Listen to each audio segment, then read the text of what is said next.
kita lihat adalah beruang, saudara. Daniel 7 ayat 5 ya. Dan tampak ada seekor binatang yang lain, yang kedua, rupanya seperti beruang. Ia berdiri pada sisi yang sebelah, dan 3 tulang rusuk masih ada di dalam mulutnya, di antara giginya. Dan demikianlah dikatakan kepadanya, ayo makanlah daging banyak-banyak. Nah, ini yang dilihat oleh Yohanes, itu pun beruang, ya, beruang. Beruang ini, saudara, ya, kalau kita lihat di dalam Wahyu pasal yang ke-13, itu dilihat kata Yohanes itu tentang kakinya, saudara. Kita soroti di kaki, ya. Dan tampaklah ada seekor binatang yang lain, yang kedua rupanya seperti beruang. Itu kalau Daniel 7 ayat 5. Kita lihat di Wahyu pasal yang ke-13 ayat yang kedua, ya. Wahyu 13 ayat yang kedua. Binatang yang kulihat itu serupa dengan macan tutul, dan kakinya seperti kaki beruang, ya. Sosok atau rupa seperti macan tutul. Rupa macan tutul itu dilihat kecepatannya, ya. Jadi antikris itu punya kecepatan. Tetapi Wahyu 13 ayat 2 berkata dalam penglihatannya Yohanes, kakinya seperti kaki beruang, ya. Apa yang istimewa dari kaki beruang, saudara? Ya, kaki beruang ini adalah mencabik-cabik, ya. Kekuatan daripada beruang itu adalah terletak pada kaki, yaitu bisa mencabik. Saudara, kita lihat di dalam 2 Raja-Raja 2 Raja-Raja 2 ayat 24, ya. 2 Raja-Raja 2 ayat 24. Lalu berpalinglah ia ke belakang, dan ketika ia melihat mereka, dikutuknyalah mereka demi nama Tuhan. Maka keluarlah 2 ekor beruang dari hutan, lalu mencabik-cabik dari mereka 42 orang anak. Ya, ini adalah kisah bagaimana Elisa ketika dia ada di Betel, kemudian ada 42 anak yang menghina Elisa. Dan kemudian ketika Elisa melihat ada anak yang menghina, dikutuknyalah mereka demi nama Tuhan. Maka keluarlah 2 ekor beruang, mencabik-cabik dari mereka 42 orang anak. Ya, jadi kekuatan beruang itu ada pada kaki. Ya, ada pada kaki. Nah, ini mengingatkan kita kepada Wahyu 11 ayat 2, saudara. Ya, Wahyu 11 ayat 2. Tetapi kecualikanlah pelataran bait suci yang di sebelah luar. Janganlah engkau mengukurnya, karena ia telah diberikan kepada bangsa-bangsa lain, dan mereka akan menginjak-injak kota suci 42 bulan lamanya. Jadi beruang ini yang dilihat oleh Yohanes, kakinya itu yang kuat. Sosok atau antikris ini, ya saudara, ya, sosoknya itu seperti macan tutul, tetapi kakinya seperti beruang. Ya, jadi beruang ini punya kemampuan untuk mencabik, tujuannya untuk menginjak-injak, ya, mencabik dan menginjak-injak. Saudara, Efesus 1 ayat 22 sampai 23, sebetulnya segala sesuatu itu sudah diletakkan di bawah kaki Kristus. Ya. Efesus 1 ayat 22 sampai 23. Dan segala sesuatu telah diletakkannya di bawah kaki Kristus, dan dia telah diberikannya kepada jemaat sebagai kepala dari segala yang ada. Ayat 23. Jemaat yang adalah tubuhnya, yaitu kepenuhan dia yang memenuhi semua dan segala sesuatu. Di dalam Efesus 1 ayat 22 dijelaskan bahwa Yesus itu adalah kepala, dan segala sesuatu sudah diletakkan di bawah kaki Yesus. Ya. Kenapa ada perkara-perkara yang bisa kita lihat bahwa ada gereja Tuhan yang nanti diserahkan, di dalam Wahyu 11 ayat 2, diserahkan kepada bangsa-bangsa, kepada kuasa antikris yang kakinya itu seperti beruang, diinjak-injak, dicabik-cabik. Ya. Kalau kita lihat di dalam pelajaran 2 Raja-Raja 2 ayat 23 sampai 24, ini karena tidak memperhatikan Yesus sebagai kepala. Ya. Yesus sebagai kepala. 2 Raja-Raja 2 yang tadi kita sudah baca, kita lihat ayat 23-nya, saudara. Elisa pergi dari sana ke Betel. Elisa pergi dari sana ke Betel. Betel ini saudara, arti daripada Betel itu apa saudara? Rumah Allah. Ya, Bait El. Betel itu terdiri dari dua suku kata. Dalam bahasa Ibrani, Bait, ya, Bait itu rumah. El itu adalah Allah. Betel itu adalah rumah Allah. Jadi menunjuk kepada gereja Tuhan sesungguhnya saudara, anak-anak Tuhan. Elisa pergi dari sana ke Betel. Di Betel ini terjadi pencemoohan. Banyak di dalam gereja Tuhan yang sebetulnya menjadikan Tuhan itu ya seharusnya sebagai kepala, tetapi kepala dicemooh. Bagaimana ketika Elisa pergi dari sana ke Betel dan sedang ia mendaki, nah ini sebagian mendaki, pribadi Yesus itu membawa kita mendaki, tetapi sebagian anak-anak dari kota itu mencemooh dia serta berseru kepadanya, naiklah botak, naiklah botak. Nah, ini mencemooh kepala Elisa, ya, mencemooh kepala.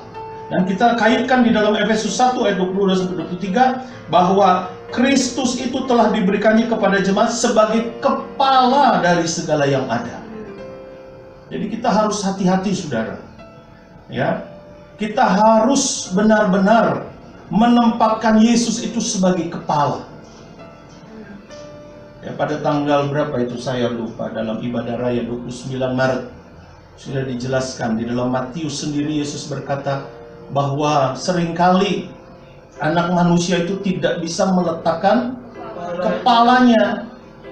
Ya. Dikatakan di dalam Efesus 1 ayat 23, jemaat yang adalah tubuhnya, yaitu kepenuhan dia yang memenuhi semua dan segala sesuatu. Kepala itu diletakkan di atas tubuh, saudara, yaitu jemaat. Tetapi seringkali gereja Tuhan tidak siap, ya, sehingga gereja Tuhan itu lebih banyak kepalanya itu serigala dan burung. Yesus sendiri berkata serigala ada liangnya, burung ada sarangnya, tetapi Yesus tidak ada tempat untuk meletakkan kepalanya. Nah, ini gereja yang mencemooh kepala ini. Ya, Yesus yang adalah kepala. Kalau kita menempatkan Yesus sebagai kepala, maka sesuatu diletakkan di bawah kaki Yesus. Kalau terbalik, kita tidak meletakkan Yesus sebagai kepala, bahkan mencemooh pengajaran tentang Yesus sebagai kepala, nanti hasilnya justru akan dicabik-cabik dan diinjak-injak oleh antikris. Ya. Apa arti itu saudara? Menempatkan Yesus sebagai kepala. Ya. Efesus 5 ayat 22-24. Apa arti kita menempatkan Yesus sebagai kepala? Efesus 5 ayat 22-24. Hai istri, tunduklah kepada suamimu seperti kepada Tuhan. Karena suami adalah kepala istri. Sama, ini saudara. Jadi kita soroti ini tentang Kristusnya, ya. Sama seperti Kristus adalah kepala jemaat. Dialah yang menyelamatkan tubuh. Ayat 24. Karena itu sebagaimana jemaat tunduk kepada Kristus, demikian jugalah istri kepada suami dalam segala sesuatu. Kita ambil bagian ini saudara. Jemaat tunduk kepada Kristus dalam segala sesuatu. Ya. Karena Kristus adalah kepala jemaat, dialah yang menyelamatkan tubuh. Jadi penampilan Yesus itu sebagai kepala sekarang ini saudara. Kepala gereja, kepala jemaat. Dan kita sebagai tubuhnya diibaratkan seperti istri yang tunduk. Jemaat tunduk kepada Kristus. Tunduk di dalam segala sesuatu. Ya. Segala sesuatu apa yang dikatakan oleh firman, kita tunduk. Seringkali kita tunduk kepada firman yang menyenangkan saudara.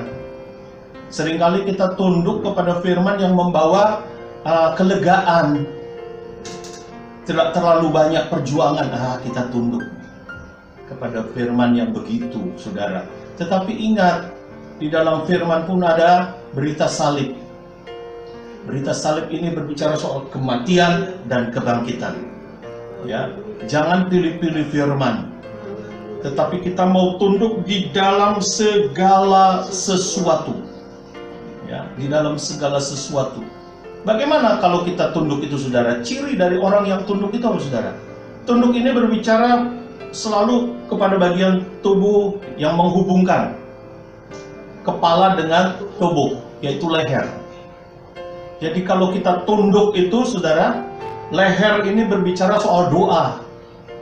Ya, jadi penundukan diri kita kepada Tuhan sekarang ini banyak menyembah Tuhan. Ya, banyak dalam doa penyembahan. Ya, kita tunduk di dalam segala hal. Saya percaya kalau kita banyak menunduk kepada Tuhan, banyak menyembah kepada Tuhan, ya, maka kita dimampukan untuk melakukan firman. Sesukar apapun firman, kalau kita banyak untuk menyembah Tuhan, banyak menundukkan diri kepada Tuhan, ya, saya yakin dan percaya maka Tuhan akan memberikan kemampuan kepada kita. Jadi kalau yang tadi itu, saudara, untuk menghadapi kecepatan antikris, ya, kita perlu cepat mendengar firman untuk bisa melawan kaki beruang, supaya kita tidak diinjak-injak. Hormati Yesus sebagai kepala dengan banyak menyembah kepada Tuhan. Ketika kita banyak menyembah kepada Tuhan, maka Tuhan sendiri yang memberikan kemampuan kepada kita. Ya.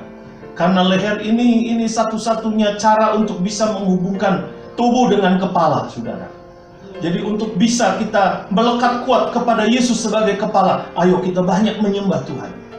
Ya. Yang tadi kita banyak mendengar firman, yang kedua banyak menyembah Tuhan akhir-akhir ini, saudara. Ya, banyak waktu kita sekarang di rumah ini, saudara.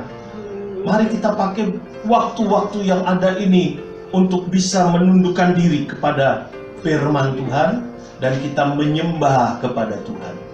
Ya, sampai daging tidak bersuara. Itu doa penyembahan yang memuncak sampai daging tidak bersuara. Itu tirai yang dirobek, bagaikan tirai yang dirobek. Ya, daging tidak lagi bersuara. Terlalu banyak selama ini kita ini membuat daging bersuara, saudara. Ya, firman Allah katakan tadi, banyak mendengar atau cepat untuk mendengar, lambat untuk berkata-kata. Ya, kita tekan kedagingan kita tekan. Banyak mendengar firman Allah, ditambah lagi kita banyak menyembah kepada Tuhan. Ya, kalau banyak menyembah pasti dipakai Tuhan. Seperti Esther itu, saudara. Ya, Esther itu tunduk. Ya, kalau kita lihat perbedaan antara Esther dengan Ratu Wasti, jelas. Wasti ini banyak menggeleng-geleng kepala itu, saudara. Ketika dipanggil sama siapa itu? Ahasiweros, terlalu banyak dia geleng-geleng kepala. Dipanggil nggak mau, dia geleng-geleng. Ya, sampai akhirnya dia dilepaskan jabatannya sebagai permaisuri.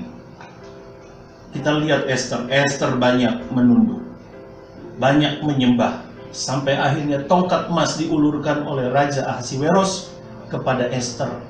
Ya, biarlah kita juga banyak menyembah di akhir-akhir ini, saudara, supaya kita tidak cepat untuk berkata-kata, tetapi cepat untuk mendengar dan banyak menyembah.